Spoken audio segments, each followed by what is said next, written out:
talkshow Sahabat Membine, perempuan punya cerita. Selamat datang di talkshow Sahabat Membine, perempuan punya cerita. Hai Sahabat Membine, senang sekali saya Mary hari ini yang akan memandu talkshow kita pada hari ini. Nah, saya sudah kedatangan tamu 2 orang perempuan pemimpin yang bergelut di bidangnya masing-masing. Nanti akan saya perkenalkan. Hari ini, talkshow kali ini kita berada dalam program Perempuan dalam Politik, program dari Sekolah Membine, dan juga program kali ini bekerja sama dengan Women Democracy Network dan juga Yayasan Sekolah Membine. Hari ini tema kita yaitu perempuan dan lingkungan. Hari ini kita kedatangan perempuan pemimpin hebat yang bergelut di bidang lingkungan. Nah, tanpa berlama-lama kita kenalan langsung dengan kedua narasumber perempuan pemimpin hebat kita. Saya kenalkan ada Kak Sis Frida dan juga ada Kak Hijriyah. Silahkan Kak Frida, mungkin bisa diceritakan saat ini aktivitasnya apa dan juga apa yang digeluti untuk saat ini. Oke. Halo semuanya, sahabat Membine, nama saya Frida. Keseharian saya sebagai office manager di salah satu konsultan forest program 3 Sulawesi yang bergerak di bidang consulting untuk program kehutanan di Sulawesi Tengah, khususnya daerah Taman Nasional Lorelindo. Selain itu, saya juga merupakan Wakil Ketua Dewan Pimpinan Wilayah dari Partai Solidaritas Indonesia Provinsi Sulawesi Tengah. Seperti demikian. Ya, halo sahabat Membine, saya Hijriyah. Keseharian saya sebagai ibu rumah tangga. Selain itu, saya juga melayani ibu yang melahirkan, dan saya dari PKB. Ya, ada pemimpin hebat dari 2 partai, yaitu PSI dan juga PKB. Nah, tema kita hari ini berbicara tentang perempuan dan juga lingkungan. Bumi diidentifikasikan sebagai rahim ibu karena menyediakan kehidupan di dalamnya. Kehidupan manusia, kehidupan makhluk hidup, tumbuhan dan juga alam. Nah, bagaimana pendapat Kak Hijriyah dan juga Kak Frida terkait dengan yang beranggapan atau lingkungan dan bumi itu disimbolisasikan sebagai ibu bumi yang menyediakan kehidupan di dalamnya. Ada kehidupan manusia dan juga kehidupan sumber daya alam dan juga kehidupan tumbuhan binatang di dalamnya. Kepada Kak Hijriyah mungkin bisa menjawab terlebih dahulu. Baik, kalau saya menanggapi begini, kita sebagai manusia tentu kita perlu melestarikan alam yang ada di sekitar kita, di mana di sana ada di sekitarnya itu baik ada hewan-hewan, ada binatang yang hidup, tentu perlu kenyamanan untuk dilindungi. Jadi kita perlu dilestarikan, menjaga tatanannya agar di lingkungan kita itu dia lebih asri dipandang. Saya rasa mungkin begitu ya. Ya, kalau menurut Kak Frida bagaimana? Oke, kalau kita lihat dari filosofi yang menggambarkan bumi itu adalah seperti rahim seorang perempuan ya, seorang ibu. Karena itu kenapa dibilang bumi itu adalah kadang disebut sebagai Mother Earth. Mother Earth itu kenapa filosofinya kita ambil dari seorang ibu yang memberi, yang feeding, yang memberi makan kepada anak-anaknya, yang memberi penghidupan, kenyamanan. Kemudian ada tanggung jawab di dalamnya seperti itu. Nah, itu yang kita harapkan dari lingkungan itu sendiri. Penciptaan dunia ini juga dimulai dengan dibuatnya lingkungan. Tumbuh-tumbuhan, disediakan tumbuh-tumbuhan, disediakan hewan-hewan yang akan nantinya menjadi konsumsi kita dan lain-lainnya. Karena itu memang keterkaitan sebagai bumi itu kita anggap seperti rahim seorang perempuan saya sangat setuju dan filosofinya memang sangat erat dengan urusan kenyamanan seperti yang sudah disampaikan oleh Ibu Hijriah tadi. Perempuan itu memberikan kenyamanan, tanggung jawab, kelestarian dan lain-lainnya. Seperti itu. Ada yang berbicara soal ekologi, berbicara soal lingkungan, itu erat kaitannya dengan perempuan. Utamanya terkait dengan eksploitasi sumber daya alam yang semakin masif di Sulawesi Tengah. Itu tidak hanya berdampak terhadap kerusakan alam, tetapi juga berdampak terhadap perempuan. Perempuan mendapatkan dampak ganda terkait dengan kerusakan alam dan juga eksploitasi terhadap sumber daya alam. Nah, sebagai perempuan pemimpin, bagaimana Kak Frida dan juga Kak Hijriah melihat konteks ini bahwa kerusakan alam itu berdampak terhadap perempuan? Saya mulai dari Kak Frida dulu. Oke, keterkaitan dengan adanya eksploitasi lingkungan terhadap keberadaan perempuan atau keterlibatan perempuan itu tentunya pasti ada. Kalau kita bicara tentang ekologi, kita bicara tentang kawasan, kita bicara tentang pengerusakan, keterlibatan perempuan itu sangat berdampak. Di beberapa negara yang berkembang, banyak laki-laki yang bekerja jauh dari rumah. Jadi yang bertanggung jawab untuk di rumahnya itu adalah perempuan. Nah, dengan adanya eksploitasi dan lain-lainnya, tentunya akan mendapatkan seperti yang dibahas tadi adalah dampak ganda. Dampak gandanya di mana? Perempuan yang bergantung dengan lingkungan itu dengan adanya eksploitasi tentu berhadapan dengan tanah yang kering, sumber daya yang tidak ada. Nah, sementara perempuan mempunyai insting atau mempunyai dasar sifatnya yang mengelola sesuatu gitu, mengelola lingkungan untuk menjadi bahan yang bisa menjadi bahan untuk memberi makan kepada keluarganya seperti itu. Jadi dengan adanya eksploitasi tentu sangat hubungannya sangat erat dengan keberadaan perempuan yang menjadi dampak dari itu. Salah satunya itu sih, kalau kita mau bicara terlalu panjang mungkin akan habis nih waktunya kayak gitu ya. Kalau ini singkatnya sih kayak gitu ya, Mbak. Iya. Mungkin Kak dari Hijriah? Ya, saya hanya sedikit menambahkan kalau menurut saya sih begini. Kita lanjut saja seperti Kak Frida katakan tadi, di mana di saat seperti kemarin di tempat saya terjadi masih rencana mau ada perusahaan mau masuk, dia akan melakukan eksploitasi di sana. Tetapi masyarakat bukan masyarakat laki-laki tinggal diam. Di mana di sana saya bergerak, saya menggerakkan ibu-ibu di sana bagaimana cara untuk mencegah untuk perusahaan yang masuk ini.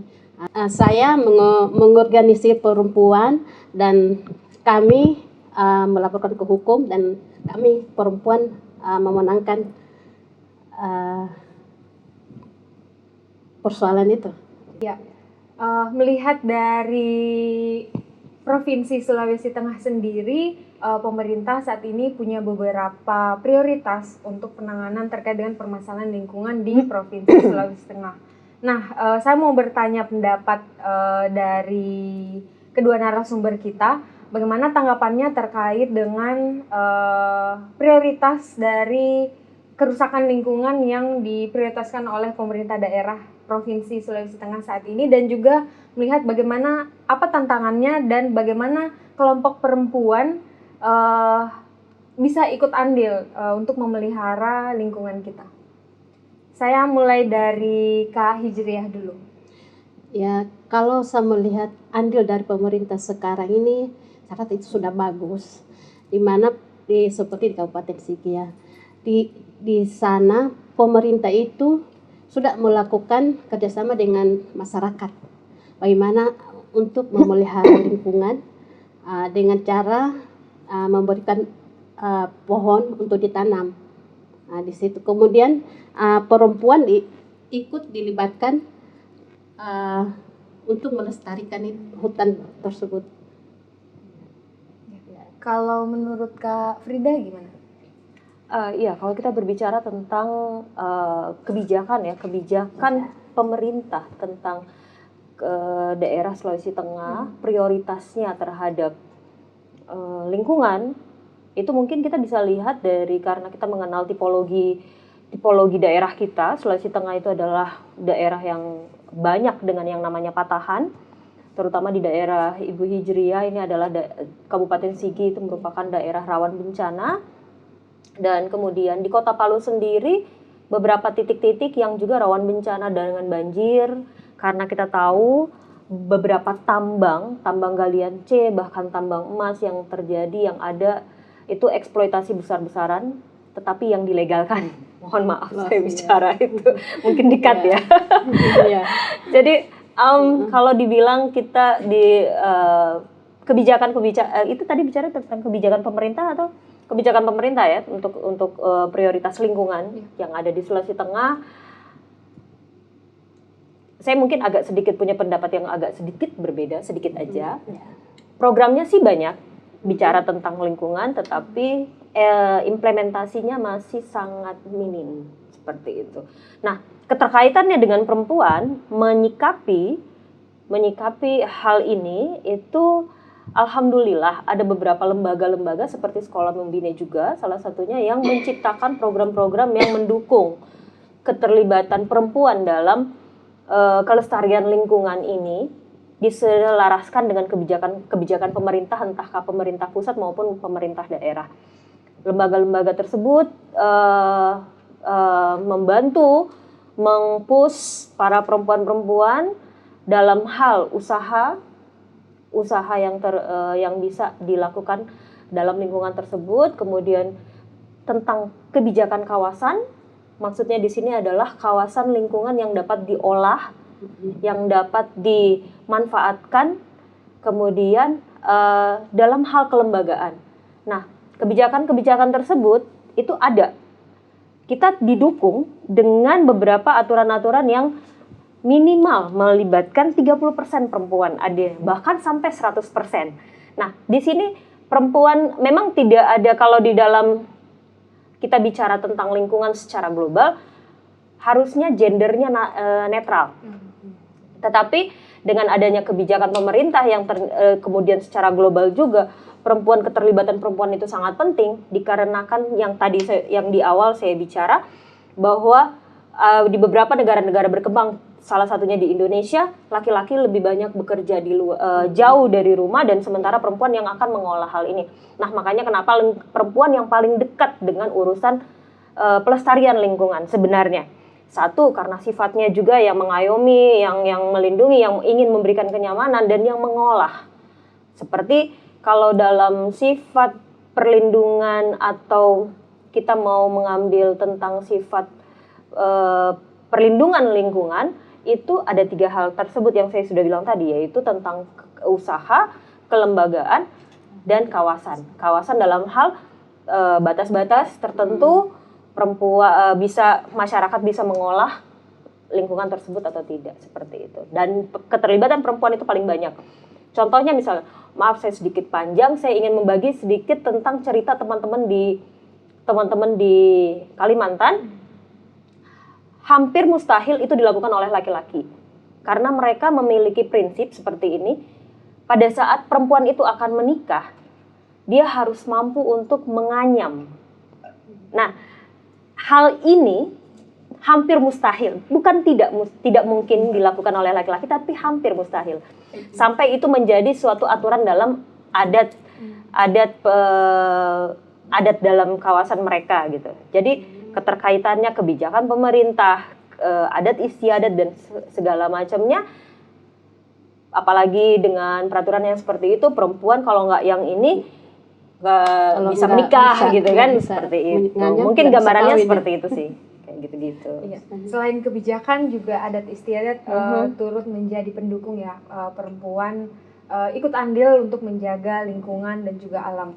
Nah, terkait dengan berkurangnya fungsi sumber daya alam yang khususnya di Sulawesi Tengah, bagaimana menurut Kak Frida dan juga Kak Hijriah atau mengambil peran untuk menjaga dan juga mengelola sumber daya alam yang ada di Sulawesi Tengah ini?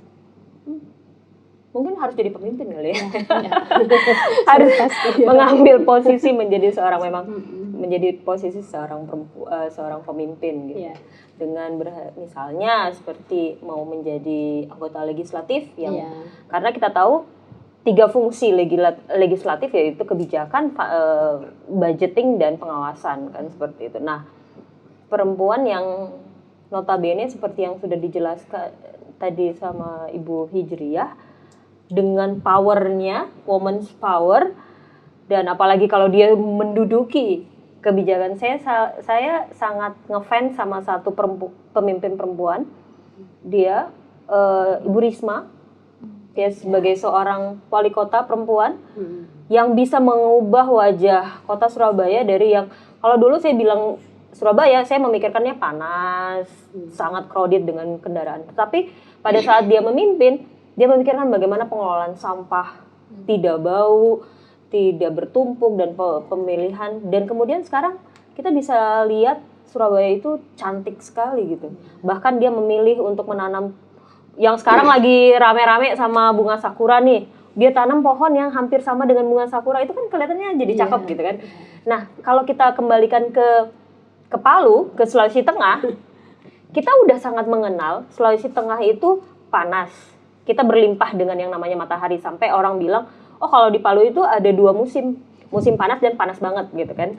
Terus mataharinya bisa sampai 3 gitu. Nah, tetapi sebenarnya itu adalah sumber daya. Itu adalah sumber daya. Kenapa? Kita bisa memanfaatkan matahari yang berlimpah ini menjadi sumber energi terbarukan. Kemudian kita juga punya debit angin yang lumayan besar. Itu kita bisa mencontoh Sidrap yang sekarang juga ada salah satu pembangkit tenaga listrik melalui Bayu ya, angin gitu. Nah kemudian yang lainnya apa? Kita banyak lahan yang kosong. Lahan yang kosong itu konturnya memang mungkin berbeda-beda dan pemanfaatannya mungkin bisa berbeda-beda. Selain pertumbuhan penduduk di Sulawesi Tengah juga itu meningkat sangat signifikan, padahal kemarin kita diterpa bencana, gempa dan segala macamnya, kemudian Covid dan lain-lainnya, tetapi tidak menghalangi. Kayaknya gara-gara Covid orang pada di rumah semua, akhirnya beranak pinak ya. Jadi tambah banyak. Nah, hal ini juga bisa memicu perubahan-perubahan tentang lingkungan itu sendiri gitu. Mungkin itu sih terlalu panjang ya. Nggak apa-apa. Iya, kalau saya sih sedikit menambahkan kalau keterlibatan perempuan itu, saya melihat kalau perempuan itu ingin merubah untuk mengolah satu sumber daya alam itu, dia melihat dulu, dia melihat apa yang bisa dibuat di tempat itu. Nah, di situ, seperti satu contoh seperti di Sigia di Sibedi ini, di sana ada gunung, kemudian terbentuk tumbuh satu pohon besar. Di situ masyarakatnya membuatnya sebagai satu destinasi untuk tempat pasiar masyarakat. Pohon jomblo itu ya? Iya. Yang lagi viral itu ya? Di situ. Atau udah nggak viral? Kalau saya melihat banyak perempuan yang mau lebih memperhatikan lingkungan itu. Dia kelola di itu tempat wisata, seperti dia yang buka-buka warung itu, dia buka warung di situ sambil usaha, sambil ada ketika ada pengunjung dia melayani, kemudian begitu pengunjung pulang, dia bisa membersihkan kembali sampah-sampahnya dan dia menata kembali kerusakan yang dibuat oleh pengunjung tadi. Nah, di situ saya melihat peran perempuan itu sangat penting. Intinya jadi pemimpin lah ya. Perempuan dapat mengambil peran yang lebih banyak untuk menjaga dan juga mengelola lingkungan dengan cara menjadi pemimpin di daerahnya sendiri. Nah, jika tadi bicara soal bagaimana partisipasi perempuan untuk menjaga lingkungan dan juga mengelola lingkungan dan juga sumber daya alam yang ada di Provinsi Sulawesi Tengah, sekarang kita bicara soal apa tantangan. Nah, apa nih tantangan yang dihadapi oleh Kak Hijriyah dan juga Kak Frida sebagai seorang pemimpin perempuan dan juga menjaga lingkungan yang ada di Sulawesi Tengah. Dari mungkin Kak Hijriah bisa menjelaskan. Ya, kalau menurut saya itu tantangannya sangat berat lah bagi perempuan ya. Karena apa? Ketika perempuan bergerak, dia akan aktif untuk melakukan perubahan, di mana kan bukan hanya di lingkungan eksternal ya, tapi di internal juga kadang ada kecemburuan sosial. Itu yang utama kita hadapi kalau perempuan, apalagi kalau kita sudah melebihi dari seperti kita dianggap lebih melebihi dari pemerintah ya, begitu, maka dianggap kita ini, dia itu dari mana dia, siapa yang suruh dia, emangnya dia di desa seperti apa, kenapa dia lebih berperan daripada pemerintah. Karena itu yang tantangan kita selalu hadapi kalau kita bergerak untuk memajukan dan melindungi alam yang ada di sekitar kita itu. Saya merasakan sendiri ya, di mana saat kemarin seperti yang saya katakan tadi, yang pertama itu saya menghadapi diskusi dengan TNI, kepala desanya malah dia bukan mendukung saya, tetapi dia menjadi lawan saya. Tetapi dengan tekad saya anggap saya benar, dan dukungan dengan dukungan masyarakat dan ketua adat, saya tetap pada pendirian saya. Itu memang tantangan untuk perempuan sangat berat ya. Iya, untuk Kak Frida apa nih kira-kira tantangan bagi pemimpin perempuan? Iya, kalau kita bicara tentang tantangan dan perempuan itu tidak lari dari budaya kita ya. Budaya yang masih melihat perempuan itu warga nomor 2, mungkin gitu ya. Ada masih, kita tidak bisa menutup mata untuk hal itu. Bahkan sampai saat ini pun di masa yang modern ini masih ada juga beberapa komunitas atau beberapa person yang berpikir perempuan gak usah ribet-ribet deh urusan yang kayak gitu-gitu gitu kan. Perempuan ya udahlah pada marwahnya sebagai seorang perempuan. Nah, itu tantangan terbesar sebenarnya. Kemudian kedua adalah karena budaya itu, perempuan itu menjadi tantangan untuk dirinya sendiri. Artinya di sini kita bicara tentang kepercayaan dirinya. Dia nggak percaya diri sebagai seorang perempuan, dia mampu. Padahal marwahnya perempuan itu adalah orang yang sangat mampu dengan yang namanya manajemen. Dari dia seorang wanita yang belum bisa menjadi seorang istri, seorang ibu, dia sudah mempunyai pemikiran, saya sekolah di sini, saya mau pilih jurusan ini untuk nantinya begini dan begini. Apalagi setelah dia menjadi seorang ibu, dia bisa ngatur nih untuk urusan keuangan, untuk urusan masak. Dia bisa menjalankan, perempuan itu punya kelebihan dari laki-laki, mohon maaf, dari ini bukan diskriminasi. Laki-laki dengan perempuan itu berbeda dari ketebalan tengkorak kepalanya. Saya taunya dari dokter yang perempuan itu ya, yang bicara perempuan itu, ilmunya dari situ, dan memang itu terbukti. Perempuan dalam satu gerakan bisa melakukan 3-4 pekerjaan. Nah, itu salah satu kelebihannya. Tetapi tantangannya lagi, kembali kepada tantangannya, perempuan kadang tidak menyadari hal itu. Makanya pada saat dia punya kans, nah yang ketiga itu adalah kans atau kesempatan dia untuk menjadi seorang pemimpin. Karena budaya tadi dan kemudian ketidakpercayaan diri tadi, maka kesempatan dia untuk menjadi pemimpin itu terkadang hanya sebagai bunga-bunga atau penambah. Seperti itu sih, itu salah satunya. Iya, nah budaya dan juga adat istiadat cukup menjadi tantangan bagi perempuan untuk menjadi pemimpin. Nah, untuk melihat itu, aku mau tanya nih ke Kak Hijriah dan juga Kak Frida, bagaimana sih peran negara dalam mendukung atau memberikan akses terhadap perempuan untuk menjadi pemimpin, khususnya untuk isu atau bidang sumber daya alam atau lingkungan. Kak Hijriah.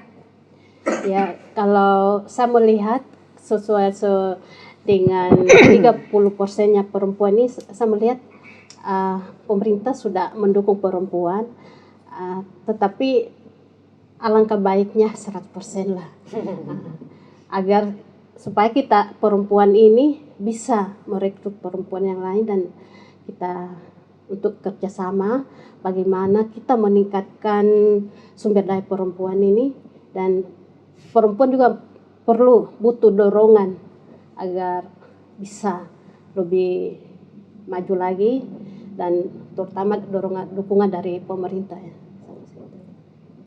Iya.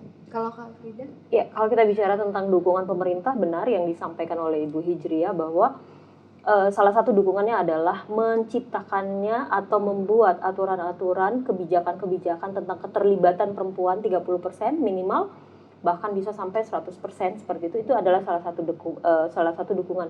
Dan keterkaitannya dengan lingkungan, beberapa kebijakan-kebijakan seperti permen-permen, peraturan-peraturan pemerintah di bidang lingkungan seperti perhutanan sosial itu juga melibatkan keterlibatan gender perempuan dalam hal ini, yang menjadikan kelompok-kelompok yang dipimpin oleh perempuan dengan usaha-usaha UMKM yang berada di seputaran di lingkungan hutan yang ada atau lingkungan alam, sumber daya alam yang ada di sekitarnya seperti itu. Dengan sifat tadi itu, permen yang diatur dengan sifat 3, yaitu usaha, kawasan, dan kemudian kelembagaan. Dan kelembagaan-kelembagaan yang didukung paling banyak adalah pembentukan kelembagaan perempuan di kelompok-kelompok masyarakat kecil seperti itu. Jadi menurut saya sih dukungan pemerintah sudah cukup baik. Tinggal implementasinya yang kita tingkatkan menjadi 100%. Actionnya ya. Iya, betul. Action. Iya, dukungan dari segi kebijakan sudah ada, yaitu affirmative action, di mana kuota 30% perempuan itu didukung untuk menjadi atau mencalonkan diri maju ke dalam pemilihan baik legislatif maupun di provinsi maupun di daerah. Nah, selain kebijakan affirmative action itu juga saat ini tengah didorong yaitu kebijakan insentif fiskal yang berbasis ekologis. Nah, kebijakan ini memberikan insentif fiskal kepada kabupaten atau pemerintah daerah apabila dia menerapkan kebijakan-kebijakan ataupun kegiatan-kegiatan yang berbasis dengan pengelolaan dan juga perlindungan lingkungan. Nah, di dalamnya itu juga dapat melibatkan kelompok-kelompok perempuan. Dan ini saat ini didorong oleh Sekolah Mombine baik di tingkat provinsi, kabupaten maupun di daerah Kota Palu itu sendiri. Hai sahabat Mombine dan juga 2 orang pejuang perempuan pemimpin hebat yang hadir pada talk show kali ini. Kita akan bermain-main games nih. Sebenarnya ada banyak sosok pejuang perempuan di bidang lingkungan di Indonesia, tapi nanti saya akan sebutkan 5 orang saja. Kita main tebak-tebakan. Sahabat Mombine ikut juga ya. Kak Frida dan juga Kak Hijriah ikutan juga untuk menebak. Nah, 5 orang sosok pejuang perempuan muda untuk di bidang lingkungan ini dari berbagai daerah. Nah, sahabat Mombine, saya akan menampilkan satu foto atau gambar. Teman-teman sahabat Mombine bisa ikutan menebak juga ya, Kak Frida dan juga Kak Hijriah bisa ikutan menebak juga. Nah, ini dia. Oke, Siapa nih? Kayaknya nggak asing ya. Kalau nggak salah namanya Fitria deh. Fitria ya. Pejuang karhutlah kalau nggak salah, dari Kalimantan. Iya, betul sekali. Sahabat Mombine, ada yang tebakannya sama nggak? Nah, berikut saya akan bacakan sedikit profil dari Fitria Sri Handayani yang merupakan seorang perempuan pejuang karhutla atau kebakaran hutan dan lahan di Kalimantan. Nah, Fitria ini lebih akrab disapa Ria, salah seorang anggota Manggala Agni Brigade Pengendalian Kebakaran Hutan dan Lahan di KLHK.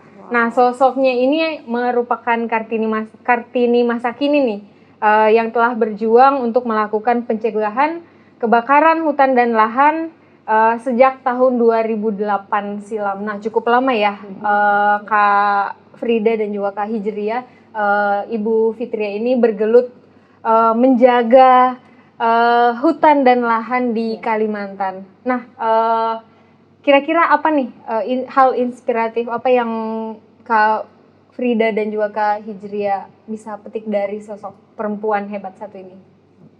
Ya, kalau saya sih melihat dari keberaniannya, saya sangat termotivasi. Bagaimana cara dia untuk mencegah agar tidak terjadi kebakaran hutan. Dan dengan cara dia ini kita bisa mencontohi cara dia dengan keberaniannya dan bagaimana dia cara mengatasinya. Dan dia menjadi seorang perempuan yang pemberani. Itu saya rasa bisa kita jadikan contoh agar kita juga bisa mengikuti jejaknya. Gitu. Iya, inspirasi yang diambil dari Kak Hijriah yaitu berani ya. Kalau Kak Frida? Ya, kalau kita lihat dari profilnya tadi, seorang perempuan dan menjadi brigade untuk terlibat dalam perlindungan kebakaran hutan dan lahan itu tidak main-main ya. Memang satu adalah keberanian, kemudian kita berpikir dia seorang perempuan yang mungkin juga sudah berkeluarga, dia tentu saja dia punya rasa tanggung jawab untuk melindungi hutan dan lahan, bergabung di tengah-tengah banyaknya laki-laki kekar ya. Dia juga harus menjadi profil yang kekar, tegar, dan dengan pipa air yang panjang dan besar itu wow banget ya, inspiratif banget gitu kalau untuk saya. Tidak semua perempuan mau bermain dengan masuk di hutan yang penuh dengan api, asap, itu sangat wow banget kalau untuk saya. Makanya memang kalau kita bilang itu inspiratif, banget inspiratif seperti itu. Iya, inspiratif banget ya. Nggak semua perempuan mampu seperti Fitria, tapi anak-anak kayaknya suka nih main-main air. Tapi nggak dengan selang pemadam kebakaran besar gitu ya. Iya. Nah, sahabat Membine, kita akan menebak tokoh selanjutnya. Ini dia. Kira-kira Papua nih. Kenal tidak? Wajah Papua. Papua ya. Iya, betul sekali. Dia adalah Yosefa, seorang perempuan yang mengorganisir komunitas adat di Mimika. Nah, profilnya yaitu mengorganisasi masyarakat dan juga menyuarakan komunitas adat untuk mendeklarasikan kemerdekaan, untuk mengontrol sumber daya alam mereka sendiri. Nah, dia bahkan menggugat PT Freeport hingga ke pengadilan. Wah, sosok inspiratif banget ya. Nah, tadi mirip nih dengan cerita Kak Hijriah yang juga ikut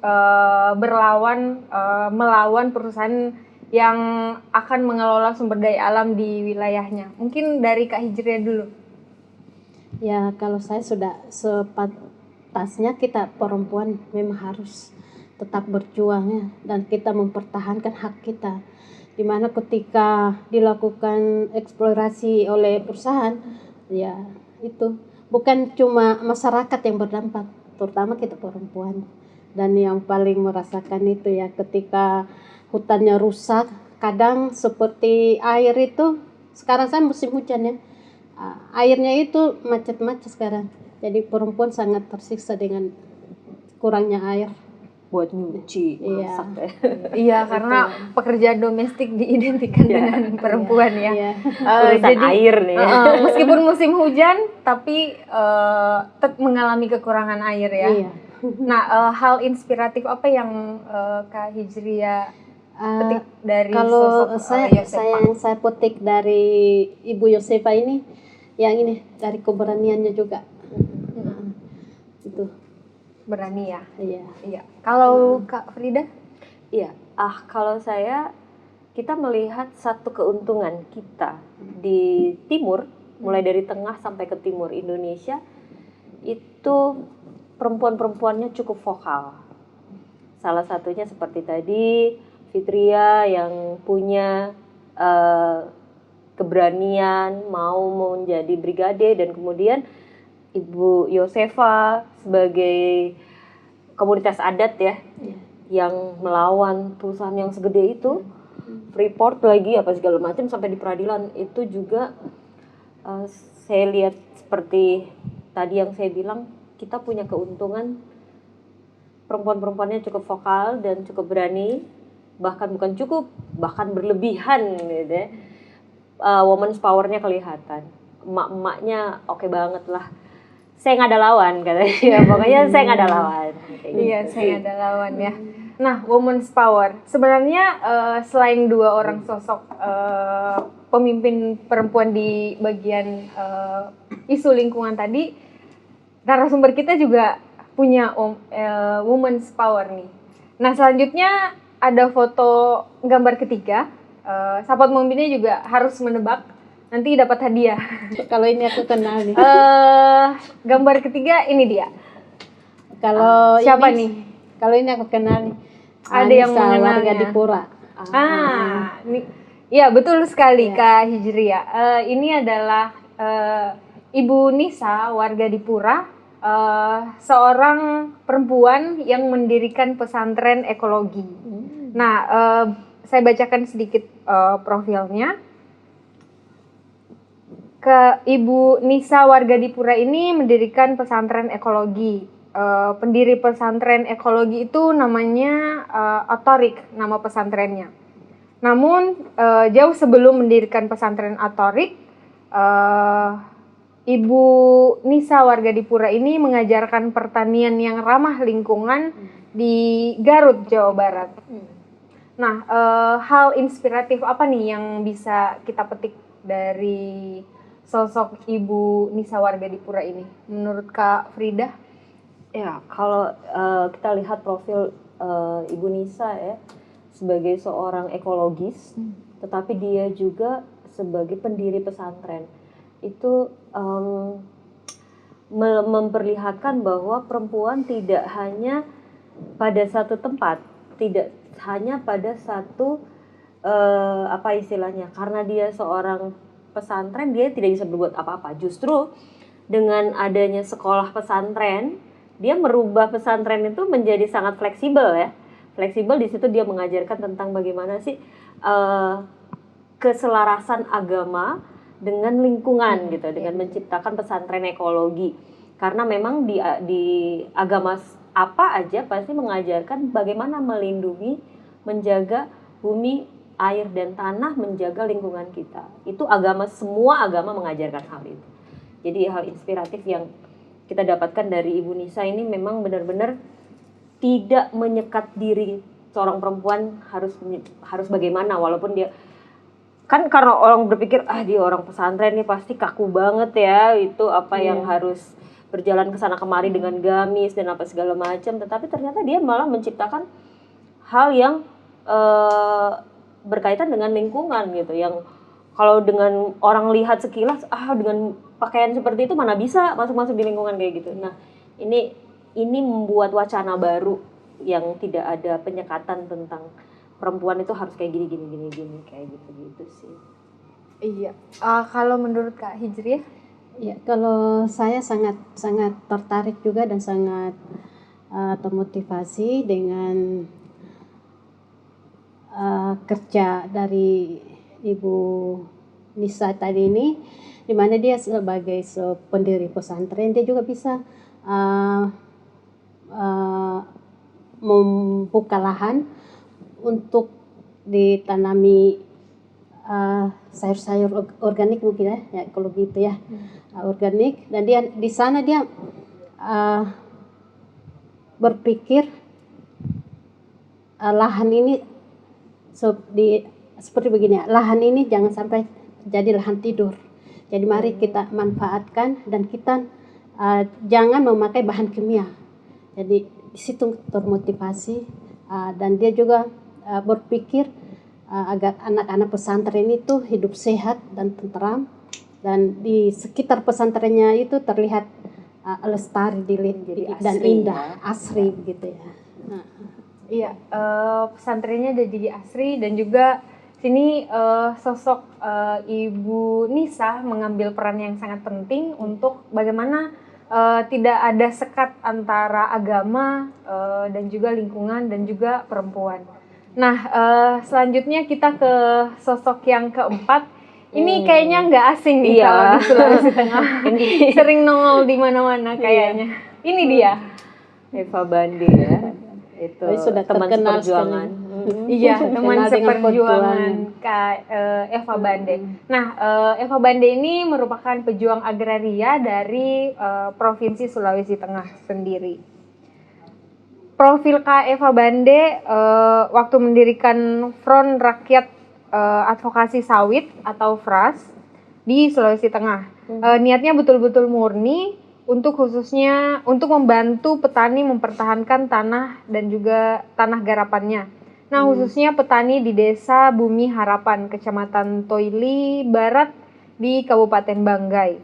Nah, beliau kemarin sempat dikriminalisasi selama 4 tahun karena dianggap melanggar atau karena melawan perusahaan sehingga dia dikriminalisasi. Cukup lama, selama 4 tahun mendekam di dalam penjara. Tapi kemudian dia dibebaskan mendapatkan gerasi oleh Pak Presiden.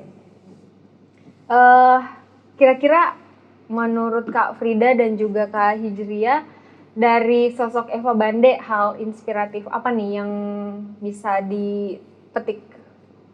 Kak Frida dulu. Oke. Kalau kita bicara Eva Bande ya, sis Eva Bande. Saya kenal beliau dari masih zaman saya kuliah, dan kita juga bergerak sama-sama di salah satu yayasan. Saya kenal bagaimana profil beliau yang memang tegas, keras, dan sangat vokal, sangat gigih untuk berdiri di depan masyarakat untuk memperjuangkan hak-hak masyarakat. Nah, untuk kasus dia yang melawan salah satu perusahaan terbesar di perusahaan sawit ya, yang ada di Luwuk, itu kebetulan pas waktu itu saya juga lagi tugas di Luwuk. Nah, teman-teman dari beberapa LSM nelfon saya, Fred, itu loh ada Eva Bande lagi kasus tuh, tolong dilihat-liatin gitu. Saya bilang, oh iya, ntar nanti dibantu. Kebetulan ya dari situ tidak lama kemudian saya melihat dia diwawancarai di salah satu stasiun TV gitu kan. Nah, dari situ baru saya nggak malah nggak tahu dia waktu itu akhirnya masuk di penjara gitu. Nanti taunya pas waktu dia diwawancara di salah satu stasiun TV.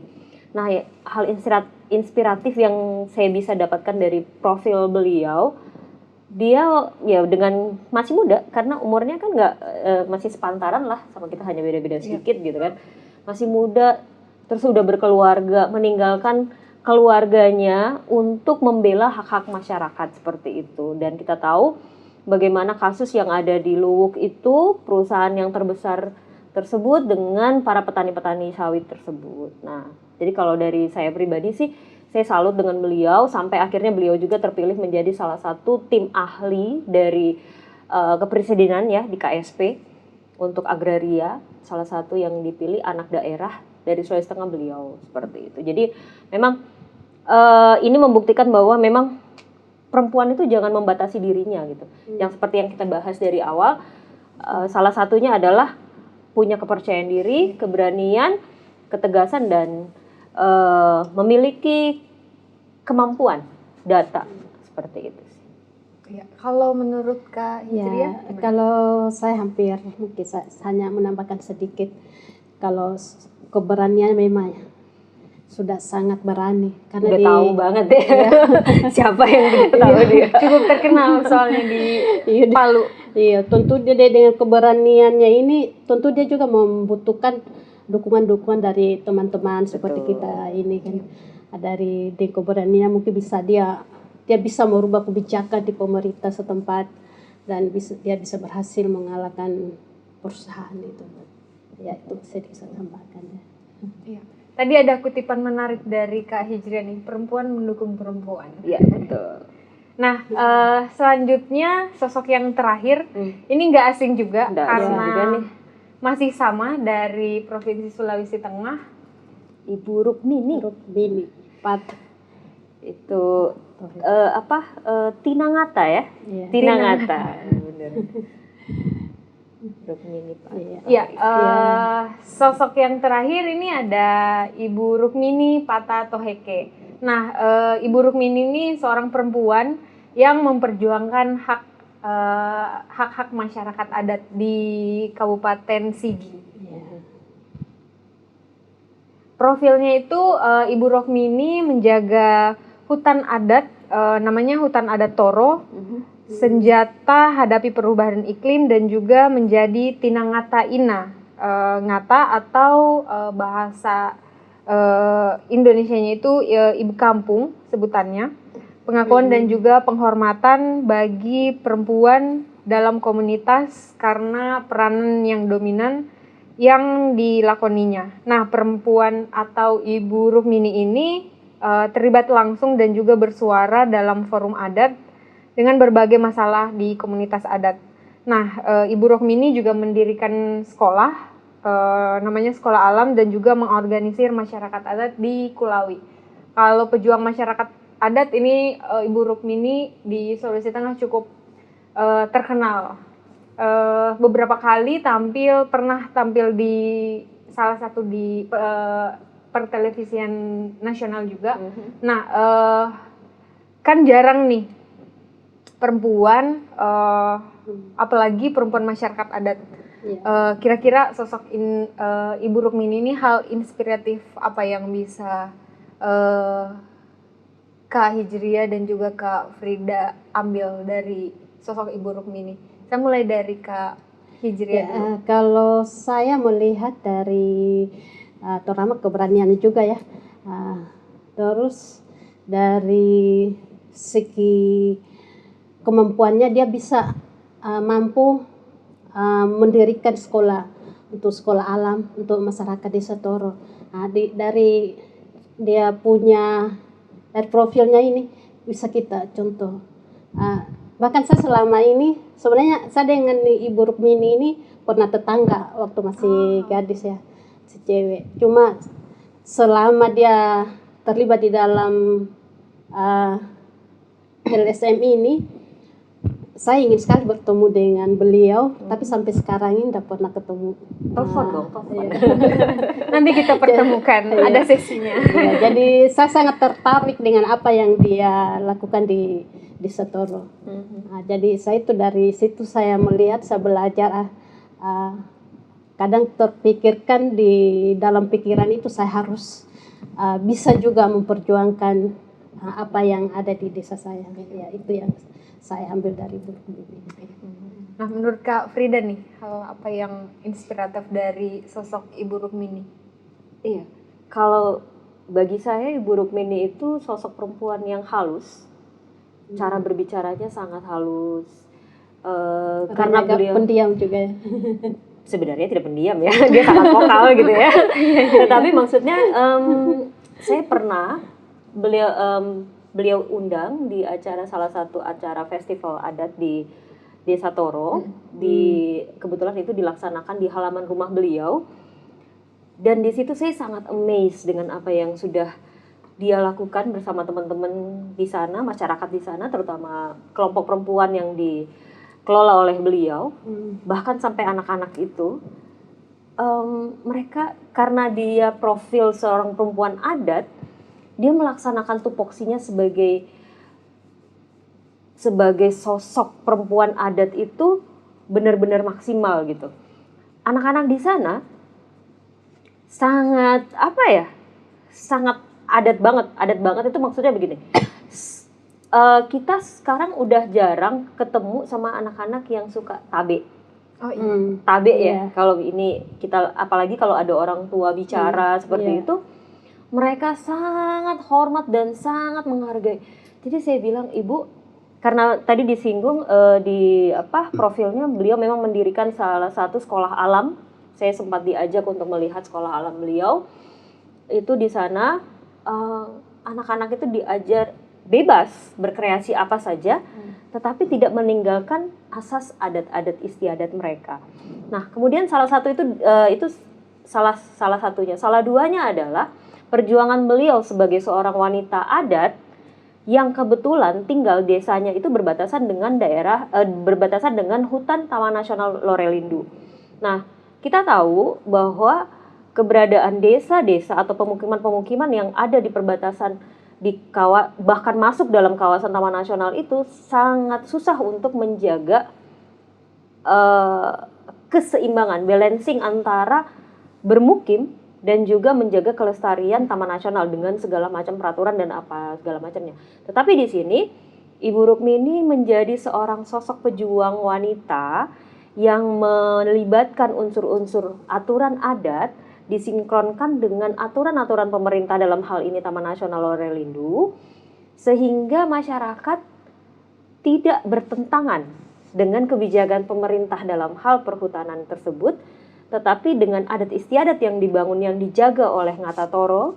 Kebetulan beliau di Ngata Toro, aturan-aturannya, dan beliau juga menjadi profil perempuan adat yang berjuang di depan untuk menjaga hal itu, menjadi menjadi duta perwakilan Ngata Toro sebagai penjaga hutan, sehingga masyarakat yang ada di Ngata Toro tidak mengambil secara ilegal hutan yang menjadi kawasan Taman Nasional tersebut. Itu yang memang benar-benar membuat saya sangat kagum dengan sosok beliau seperti itu. Iya. Nah, tadi udah ada 5 sosok inspiratif pejuang lingkungan di Indonesia. Ada yang dari Sulawesi Tengah, dan juga ada yang dari Kalimantan, ada yang bahkan dari Papua. Nah, sebenarnya masih banyak hal yang ingin saya tanyakan kepada kedua narasumber kita. Tapi karena kita memiliki batas waktu, mungkin saya akan mengajukan sedikit pertanyaan lagi terkait dengan rencana ke depan nih, untuk baik Kak Frida maupun Kak Hijriah dalam misi kepemimpinan ke depan. Apa nih kira-kira rencana yang akan dilakukan? Dari Kak Hijriah dulu. Kalau saya rencana seandainya kita punya rencana tapi Tuhan yang menentukan. Punya rencana itu seandainya saya menjadi pemimpin, saya akan membuat satu kebijakan yang lebih terarah kepada perempuan, perlindungan perempuan dan anak, tata kelola hutan, kemudian di sana kita bisa memberikan dorongan kepada perempuan dengan kebijakan untuk perempuan ini. Kemudian kita membuat satu kebijakan seperti perda lah khusus buat perempuan, agar perempuan ini terdorong untuk menjadi seorang pemimpin.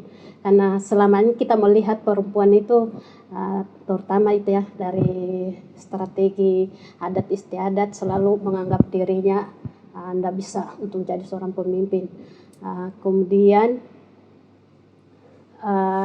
tentu kita harus dengan rencana tadi bagaimana cara kita untuk tetap memberikan dukungan kepada perempuan.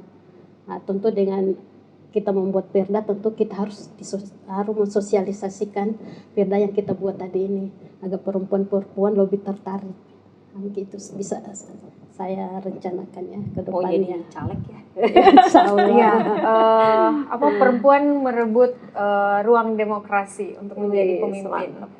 Nah, kalau Kak Frida sendiri, apa nih rencananya? Kalau bicara rencana, itu bicara cita-cita ya. Iya. Cita-cita saya sebagai seorang perempuan dan sebagai pemerhati lingkungan juga tentu banyak sebenarnya. Tapi saya sebutkan satu aja. Satu itu kepengen, kalau saya bilang nanti ekstrim lagi. Kepengen hutan yang ada di Dongi-Dongi itu kembali seperti dulu lagi. Karena dulu zaman masih sekolah, kalau saya mendaki ke arah Rorekatimbu ataupun Okilalaki, kita naik trek gitu ya, rame-rame. Sepanjang perjalanan memasuki daerah Taman Nasional Lorelindo, kita bisa lihat endemik burung rangkong, itu bebas. Kemudian endemik makaka, monyet endemik di Sulawesi, itu banyak banget. Tapi sekarang saya setiap lewat di situ bisa dibilang terlalu lebay kalau saya bilang. Saya menangis tapi itu kenyataan. Sangat teriris-iris hati kita kalau lewat di situ ya. Mana lahannya terbuka, tetapi alhamdulillah kemarin ada gerakan dari mahasiswa Unpad untuk melakukan penanaman di salah satu lokasi yang sangat gundul di salah satu daerah pembalakan liar seperti itu. Jadi cita-cita saya sih kepengen iklim Sulawesi Tengah itu kembali. Iya. Dengan mentah menjadi seorang sosok perempuan pemimpin, tidak harus duduk di pemerintahan atau apapun, tetapi menjadi pemimpin bagi diri kita sendiri dan beberapa komunitas kecil pun itu tidak menutup kemungkinan akan mencapai cita-cita tersebut seperti itu. Iya, menjadi pemimpin dari lingkup paling kecil sampai dengan lingkup pemerintahan untuk mengambil peran untuk mengambil kebijakan. Iya. Oke, saya menambahkan sedikit apa yang saya simpan selama ini, di mana pada waktu itu kami menjadi relawan dari NU. Dia begitu selesai kontrak, kami diberikan satu alat untuk mengolah sampah menjadi pupuk organik. Dan di situ kami bukan hanya diberikan alat dengan semua timbang-timbangan, bahkan kami diberikan buku tabungan untuk dibagikan kepada masyarakat, dan kami sebagai pengurus untuk menjadi pembeli dan masyarakat menjual sampah kepada kami. Ketika masyarakat menjual, harga dari sampah yang dia jual ini kami isi di tabungan. Itu yang ada sekarang sama kantor, tapi kan belum terlaksana karena ya kendalanya dananya belum ada ya. Itu sedikit saya tambahkan. Ya, terima kasih kepada kedua narasumber kita, perempuan pemimpin hebat di Sulawesi Tengah yang telah berjuang untuk menjaga lingkungan di Sulawesi Tengah. Nah, sahabat Membine, berakhirlah sesi talk show kita pada hari ini. Jangan lupa saksikan talk show sahabat Membine berikutnya. Terima kasih kepada tim produksi, ada RNR Studio dan juga tim Safari Maya. Terima kasih juga kepada Women Democracy Network dan juga Yayasan Psikolog Membine yang telah menyelenggarakan program talk show ini. Sampai jumpa di talk show Sahabat Membine berikutnya. Terima kasih.